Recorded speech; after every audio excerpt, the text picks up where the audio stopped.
Everyone believed the billionaire's baby had been born blind. The doctors confirmed it.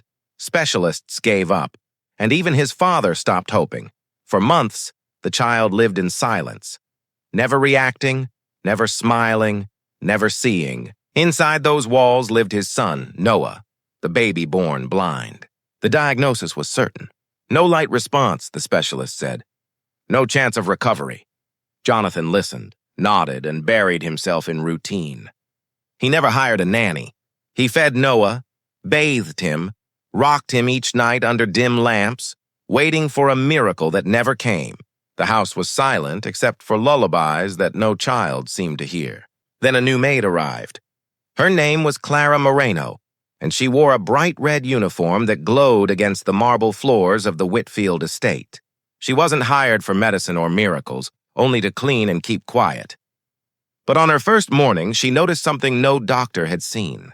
One small movement, during a simple bath, would soon rewrite everything they thought they knew. The Whitfield estate sat on a hill like a white-limbed cathedral of glass and stone, a place built for parties and power that now kept to a ritual of quiet.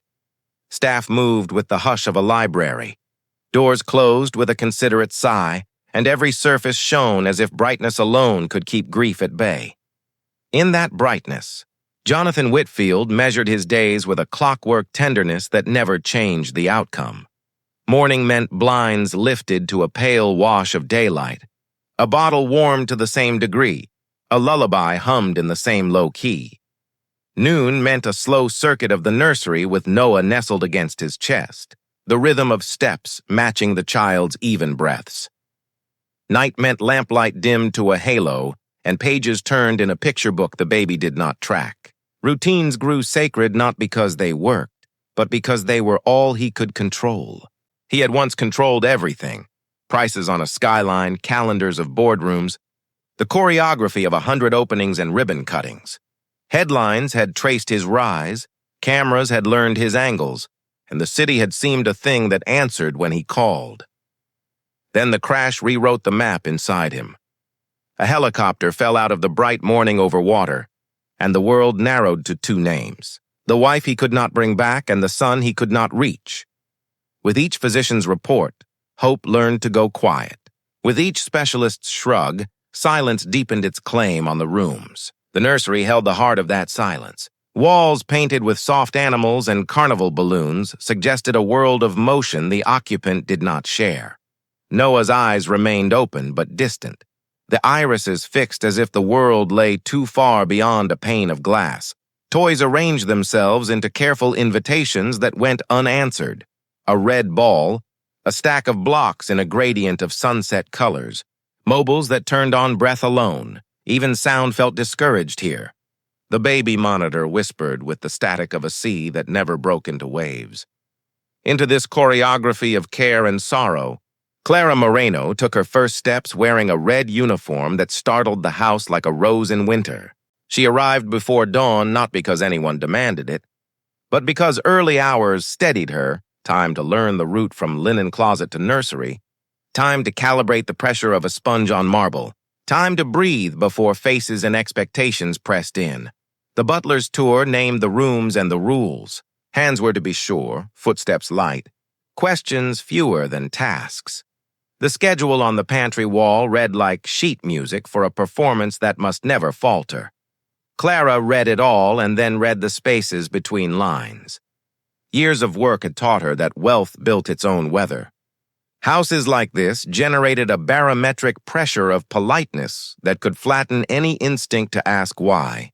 She had also learned to trust the part of her that noticed the hairline crack, the misfiled bottle, the pattern that didn't belong.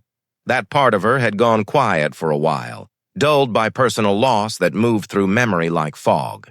But in the Whitfield house it began to sharpen, the way eyes adjust when stepping from sun into shade. She found Noah first by sound that wasn't sound, the sense of someone small occupying the room like a candle whose flame could not be seen. He sat upright with support, fingers resting on a toy car as if the weight of it reminded his body where to belong. His face was beautiful in the still way sculptures are beautiful, every feature clear, untroubled, a calm that resisted invitation. Clara knelt to his level and let the red field of her uniform enter his periphery without insisting on attention. She did not speak. She did not snap or wave or jingle. She simply let the moment have enough time to answer itself. Later that night, Clara lay on her bed staring at the ceiling. Her red uniform hung neatly nearby, glowing faintly in lamplight, a reminder that even in silence, something new had begun to stir. The next morning broke with the dull silver of rain clouds stretching across the Whitfield sky. The world outside looked washed clean, but inside the mansion everything was precise, rehearsed, too still. Clara Moreno tied her red uniform apron, rolled her sleeves to her elbows, and began to prepare the basin again. Steam curled from the warm water as she stirred a few drops of baby soap, watching it dissolve into delicate swirls of white. She could feel the weight of her own heartbeat that day, louder than the ticking clock on the marble counter. Something inside her whispered that today would not be like the others. She couldn't explain why, only that the air in the house felt charged, like before a storm. When she entered the nursery, she found Noah sitting in his usual spot, the cream rug spread neatly beneath him, his small hands resting on a toy car. The light from the half-drawn curtains fell across his face, and for the first time, Clara noticed a faint shimmer in his eyes. Not focus, but a suggestion of it. She knelt beside him. "Morning, little one," she whispered, though she didn't expect any response. Noah stayed still. His breathing was calm, almost synchronized with the rhythm of the rain tapping on the windows. As she lifted him gently, she realized how quiet the mansion had become. Even the floorboards seemed to hold their breath. She placed him into the warm basin. The water lapped softly around his shoulders. Tiny foam islands gathered around his arms. Clara held him steady with one hand and began to wash him with the sponge in slow circles. Her movements were deliberate. She wanted every second to matter. She started with his arms, then his chest, then his neck. Nothing unusual yet. Noah's face remained blank. The faint echo of rain filled the silence. Then Clara shifted her hand slightly, moving the sponge toward his face. A line of foam slipped down the curve of his forehead, gliding toward the corner of his eye, and suddenly, blink. It was quick, almost shy, but undeniably real. Clara froze, her hand hovering midair. She waited, heart pounding. Then she touched the other side, repeating the same gentle motion. Another line of foam trickled near his lashes. Blink. A second one. Slower this time, more deliberate. Her throat tightened. She whispered, "You felt that, didn't you?" But she didn't expect an answer. Then, something unexpected. A sound, faint but unmistakable, escaped his lips. A low, soft Clara's eyes widened. The sound was quiet as breath, but it carried meaning. It was the first thing she had ever heard him say. Her pulse raced. She leaned closer, careful not to startle him. His lips parted again, and there it was. Mo. The syllable was broken, fragile, like a newborn trying to speak after years of silence, then again a little louder. Mommy. The word pierced the still air like a bell. Clara dropped the sponge into the water. Her hands trembled. She stared at him, afraid to even blink, as though moving would end the spell. Noah's tiny mouth shaped the word once more. "Mommy," he was looking at her. Not through her, not past her, at her. His eyes glistened, not lifeless, but alive with faint recognition. A tear slipped down Clara's cheek. She didn't know whether to laugh or cry. All she could do was watch. Then Noah reached out. His hand, small and trembling, lifted slowly through the warm foam until his fingers brushed her cheek. Clara froze. The touch was feather-light, but it was real. His skin was warm. His fingers curled softly against her face. Her heart nearly broke. She whispered, "You can see me." Noah blinked once, calm and certain. The next seconds felt like eternity, just the sound of water, breath, and the heartbeat echoing between them. Then footsteps echoed from the hallway. Sharp, heavy. Jonathan Whitfield entered the room. He paused at the threshold, his phone still in one hand, his coat over his arm. For a moment he looked confused, like he'd walked into a dream he didn't remember starting. His eyes fell on the basin, the baby, the foam, and the maid in red kneeling beside him. "What's going on?" he asked, voice low but strained. Clara turned sharply, startled. "Sir, she began, but the words tangled in her throat. Before she could explain, Noah turned his head. Slowly but unmistakably his gaze moved, straight toward his father's voice. Jonathan froze mid-step. The air seemed to vanish between them. "Did he just—" he whispered. Noah blinked again, and for the first time his lips curved upward. A faint, fragile smile. Jonathan took one step closer, his eyes wide. "He's looking at me," he murmured. Noah's small hand splashed against the foam, then reached out again, this time toward the light behind his father. His gaze tracked movement. It wasn't perfect, but it was real. Jonathan knelt beside the table, barely breathing. "You can see," he said softly. Clara swallowed hard. I think he can." Jonathan turned to her. "How long?" "Just now." "During the bath," she whispered. He blinked. Then he spoke. "What did he say?" She hesitated, tears threatening to spill. "He said, 'Mommy,'" Jonathan's face crumpled. His lips parted, but no words came. He sat back on his heels, staring at his son as if the ground beneath him had given way. For months, he had been living inside a mausoleum of silence, and now, life was speaking back. Morning came heavy with tension, though no one spoke of it. The mansion felt alive again, nervous, alert, waiting. Clara woke early, the dream of yesterday still fresh in her mind, the baby's hand reaching for light, the word "mommy" echoing like a heartbeat. She dressed quickly, her red uniform sharp against the pale dawn, and walked down the marble stairs toward the nursery. The butler passed her, silent as always, carrying a small bottle, the same cloudy one she'd seen before. He entered Noah's room, tilted the bottle, and let a few drops fall into the baby's eyes. Noah didn't flinch, didn't blink, didn't move. Something inside Clara snapped into focus. She waited until the butler left, then stepped closer. The faint smell from the bottle, sharp, chemical, unfamiliar, made her uneasy. The label was worn, its text nearly erased. Only a few letters remained: opt, sense, and an expiration date from a year ago. Her pulse spiked. That evening, when everyone was asleep, Clara sat on the edge of her small bed, holding the bottle under her bedside lamp. She searched the fragments of words on her phone, piecing them together until the truth appeared. The medicine was an outdated formula, one meant to reduce sensitivity to light, a drug never prescribed for infants. She stared at the glowing screen in disbelief. The side effects were clear: blurred vision, light suppression, reduced pupil response. Her hands shook as she read. Every line confirmed the nightmare forming in her mind. Noah hadn't been blind. He had been chemically blinded. The foam in the bath hadn't created a miracle. It had simply washed away the residue of the drops long enough for his eyes to wake. The next morning she moved through her chores in silence, but her mind raced.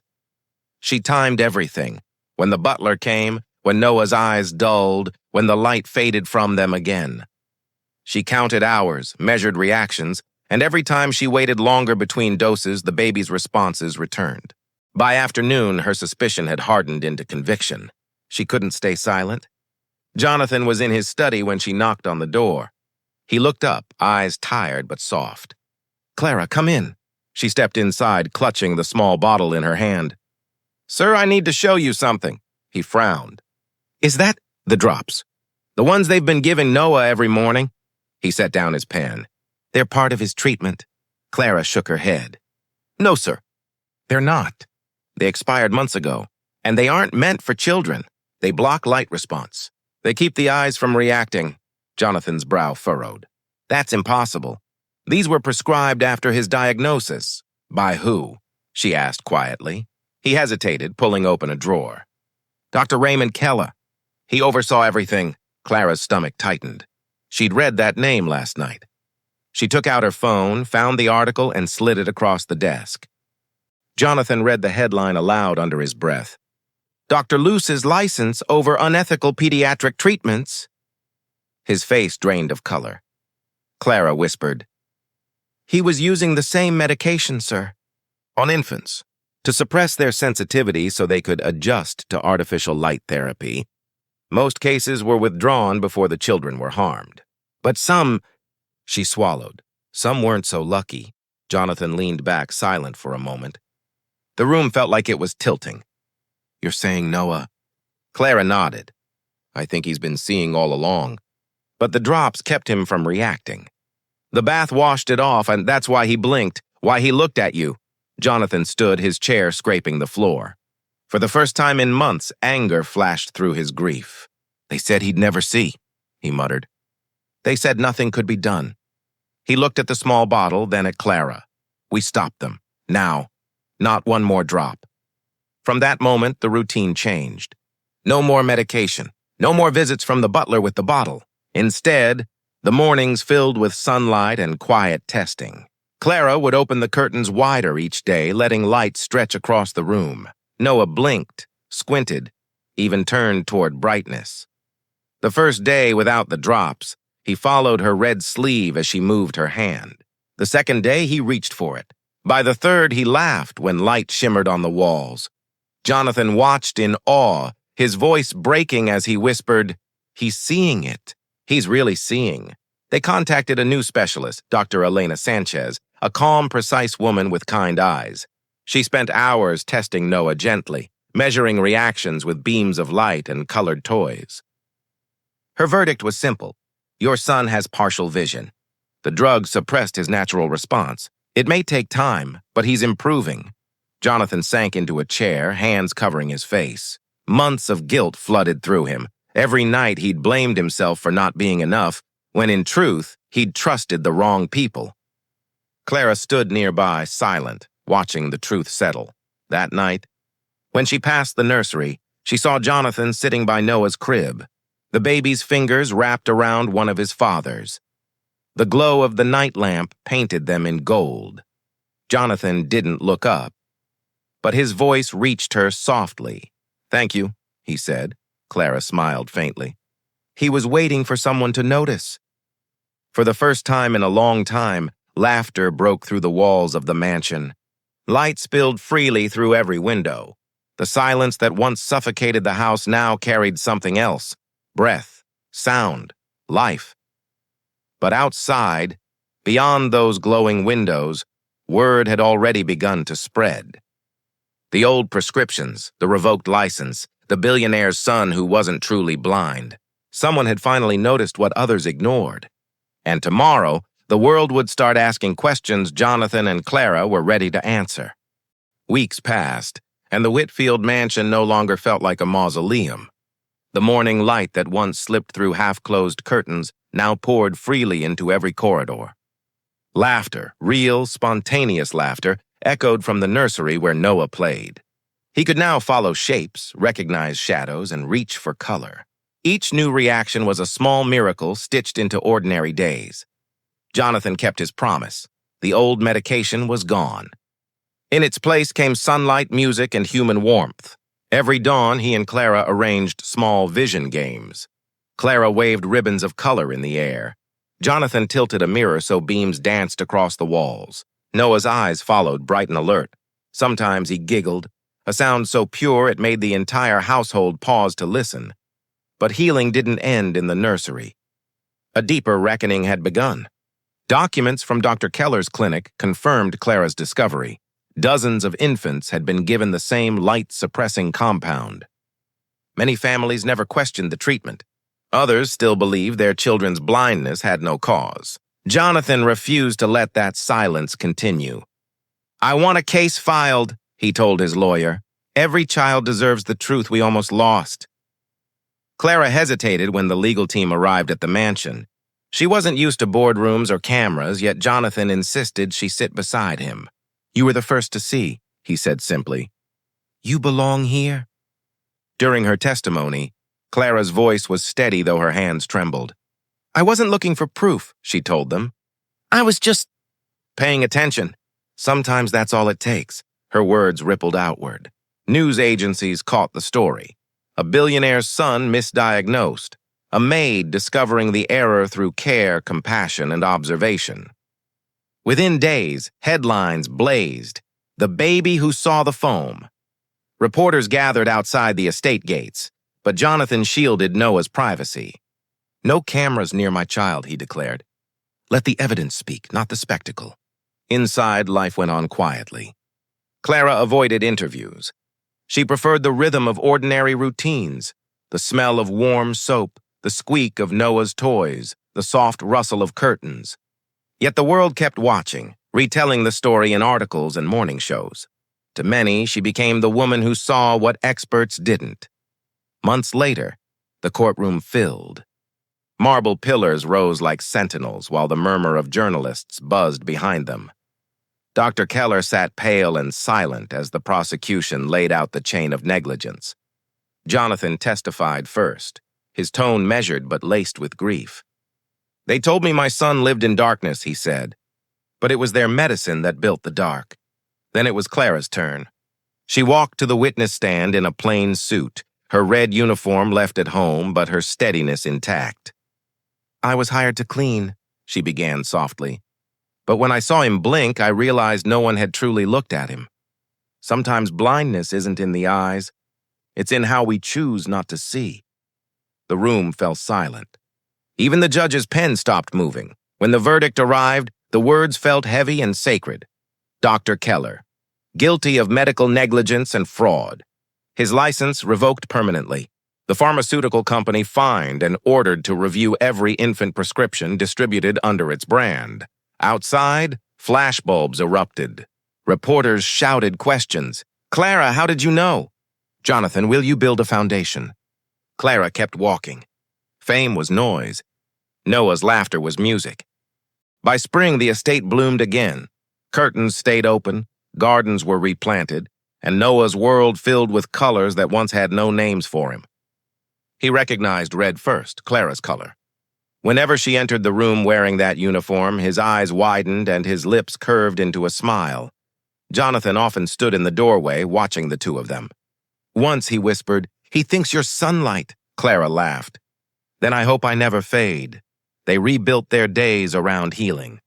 Morning baths became play instead of therapy, bubbles, songs, and small experiments with light. Afternoons turned into exploration time near the wide living room window. Noah learned to track butterflies, follow shadows, and sometimes point at reflections. Jonathan started a trust in his son's name, the Whitfield Vision Initiative, to support ethical infant care. He made sure Clara was listed as its first honorary director. "You gave him a future," he said. "Now help others find theirs." At first she refused. "I'm not a doctor," she protested. "You're proof that compassion is science too," he replied. One summer morning, a letter arrived sealed in gold, an invitation from a National Children's Foundation. They wished to honor Noah as a symbol of hope and resilience. The event hall shimmered with lights and soft music. Families filled the seats, children in bright outfits chasing one another down aisles. When Noah's name was announced, applause rose like a wave. Jonathan carried him onto the stage. Clara stayed behind, clapping quietly. A montage played on the screen. Photos of a quiet baby now transformed into one reaching for light. Then the host spoke again. "Before we present this medal," he said, "we want to acknowledge someone whose eyes refuse to look away. Miss Clara Moreno, please join us." The audience turned as she rose, startled. The spotlight found her, the red of her dress glowing like a heartbeat. She hesitated only a moment before walking to the stage. Noah reached for her instantly, tiny hands outstretched. "Mommy," he said clearly into the microphone. Gasps filled the room. Applause swelled. Clara's breath caught. She gathered him into her arms, tears slipping freely now. The host placed a silver medal around her neck. "For seeing what others could not," he said. The applause became thunder. Jonathan touched her shoulder gently. "You gave him the light," he whispered. Clara shook her head, smiling through tears. He found it himself. "I just opened the window." Later that night, back at the mansion, quiet replaced the applause. Clara sat beside Noah's crib, the silver medal resting on the table. Outside, stars hung like lanterns in the summer sky. Noah stirred, half awake, fingers brushing the ribbon around her neck. His eyelids fluttered, catching traces of starlight. Clara smiled. "You see the stars now, don't you?" she whispered. He made a small sound, something between a laugh and a sigh, and nestled deeper into the blanket. Jonathan stood at the doorway, arms folded loosely. "He'll remember this," he said softly. "Maybe," she replied. "But even if he doesn't, he'll never have to live in darkness again." The two of them stood in silence, watching the child who had once been thought blind, now sleeping in a room full of gentle light. Clara reached to dim the lamp, leaving only the glow of the moon on the wall. "Good night, little one," she murmured. "Keep looking for the light." And somewhere between breath and dream, Noah's lips moved, forming the word that had once changed everything. Mommy.